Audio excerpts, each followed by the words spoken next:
പരാതിയുമായി അല്ലെങ്കിൽ പ്രതിഷേധിച്ച ആളുകൾക്ക് അദ്ദേഹം അയച്ചത് വൺ ടൈം ആയിട്ടുള്ള ഓഡിയോ ആണ് അല്ലെ? അത് റെക്കോർഡ് ചെയ്തിട്ടാണ് ഈ കുട്ടികൾ എടുത്തിരിക്കുന്നത്. അത്തരത്തിലുള്ള ഭീഷണി സന്ദേശമാണ്. ഒന്ന് ആലോചിച്ച് നോക്കണം, എത്രത്തോളം അഹങ്കാരവും ധാർഷ്ട്യവും പിടിക്കപ്പെടില്ല എന്നും ആരും ചോദ്യം ചെയ്യില്ല എന്നുള്ള അഹങ്കാരവും ഉണ്ടെങ്കിലാണ് ഈ കണ്ട പേക്കൂത്ത് മുഴുവൻ കാണിച്ചിട്ട് അതിനിരയായ ആളുകളെ വീണ്ടും ഭീഷണിപ്പെടുത്താൻ കൂടി ഇറങ്ങി പുറപ്പെടാൻ കഴിയുന്നത് എന്നുള്ളതാണ്. സോ ഇത് ഏത് ലോകമാണെന്നാണ് വിചാരിക്കുന്നത്? അവനിക്കൊരു അഹങ്കാരമുണ്ട്, അതിലെ അധികാരികളെ മൊത്തം അവൻ്റെ പോക്കറ്റിലാണെന്നുള്ള.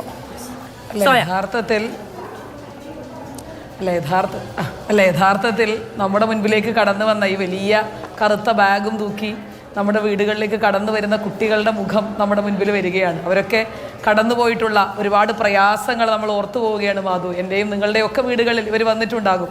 പക്ഷേ ഈ പറയുന്നത് പോലെ ഒരു മാനസിക രോഗിയായ ഒരാൾക്ക്, ഞാൻ മനസ്സിലാക്കുന്നത് ജനുവരിയിൽ ഈ ലൈംഗിക അധിക്ഷേപവുമായി ബന്ധപ്പെട്ടൊരു കേസ് ഈ പെൺകുട്ടി കൊടുത്തൊരു സാഹചര്യത്തിൽ ഈ കമ്പനിയുമായി ബന്ധപ്പെട്ടിട്ടുള്ള പരിശോധന നടത്തിയപ്പോൾ തന്നെ ഇതിന് അധികൃതമായിട്ടുള്ള അല്ലെങ്കിൽ അനധികൃതമായിട്ടുള്ള രീതിയിലാണിത് പ്രവർത്തിക്കുന്നത്. പലപ്പോഴും പല കാര്യങ്ങളും അവിടെ ഇപ്പം നേരത്തെ യൂസഫ് പറഞ്ഞതുപോലെ ഒരു തരത്തിലുള്ള ഒതൻറ്റിസിറ്റിയും ഇല്ലാതെ പ്രവർത്തിക്കുന്ന ഒരു സംവിധാനമാണ് ഈ കമ്പനിയെ സംബന്ധിച്ചിട്ടുള്ളത് എന്നുള്ളത് പോലീസിന് പോലും വ്യക്തമായിട്ടുള്ള ഒരു കാര്യമാണ്.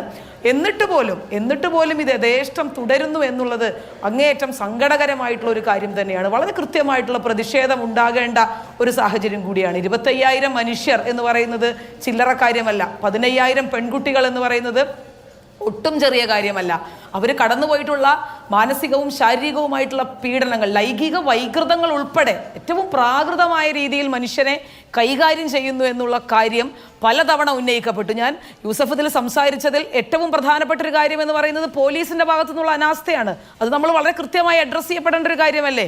അതെന്താണ്? 60ഓളം കേസുകൾ കേരളത്തിൽ ഈ കമ്പനിയുമായി ബന്ധപ്പെട്ട് തിരുവനന്തപുരം മുതൽ കാസർഗോഡ് വരെ ഏകദേശം 60ഓളം കേസുകൾ ഇതുമായി ബന്ധപ്പെട്ട് കൊടുത്തിട്ടുണ്ട്.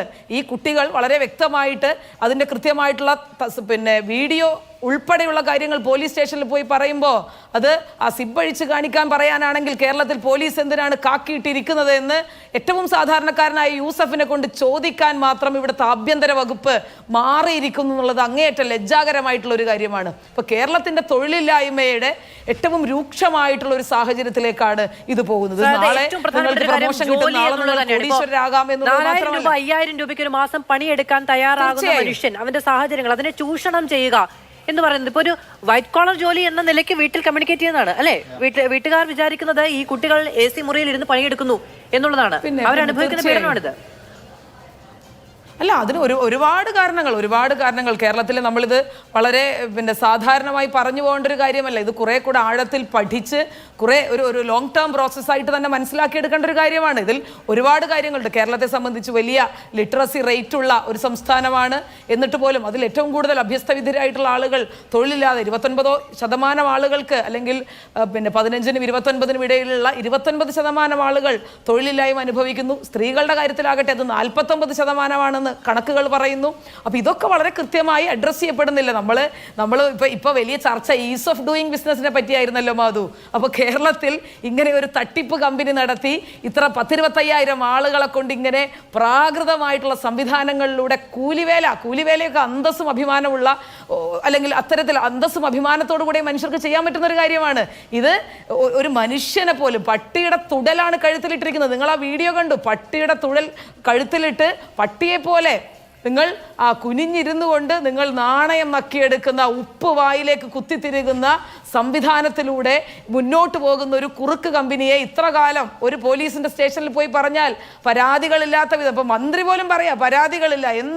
എന്ത് അബദ്ധത്തിലാണ് കാര്യങ്ങൾ നടന്നു പോകുന്നതെന്ന് നിങ്ങൾ മനസ്സിലാക്കണം. ഇതൊക്കെയാണ് ഈ കേരളത്തിലെ ഈസ് ഓഫ് ഡൂയിങ് ബിസിനസ് എന്ന് നമ്മൾ പറഞ്ഞു വെക്കേണ്ടത്. നമ്മൾ സ്കിൽ ഡെവലപ്മെന്റിനെ ചർച്ച ചെയ്യുന്നു, കോളേജുകളിലേക്ക് സ്കിൽ ഡെവലപ്മെന്റിന് വേണ്ടിയുള്ള സ്കീമുകൾ ഇറക്കുന്നു. നമ്മൾ ആരോടാണ് ഇതൊക്കെ പറഞ്ഞു വെക്കുന്നത്? യുവജന സംഘടനകളുണ്ട് ഇത്രയധികം, അതായത് അറ്റ് എ ടൈം 10-25,000 യുവാക്കൾ ഇരയാകുന്ന ചൂഷണത്തിന്റെ കഥയാണ് നമ്മൾ ഈ കേൾക്കുന്നത്. അപ്പോൾ അത് നമ്മൾ അറിയേണ്ടതാണ്. നമ്മൾ അറിഞ്ഞില്ലെങ്കിൽ, നമ്മുടെ നിയമ സംവിധാനം അറിഞ്ഞില്ലെങ്കിൽ, നമ്മുടെ ഇന്റലിജൻസ് അറിഞ്ഞില്ല എങ്കിൽ അതിനൊരു വലിയ പാകപ്പിഴ ഉണ്ടായിട്ടുണ്ടെന്നാണ്. ഇപ്പോൾ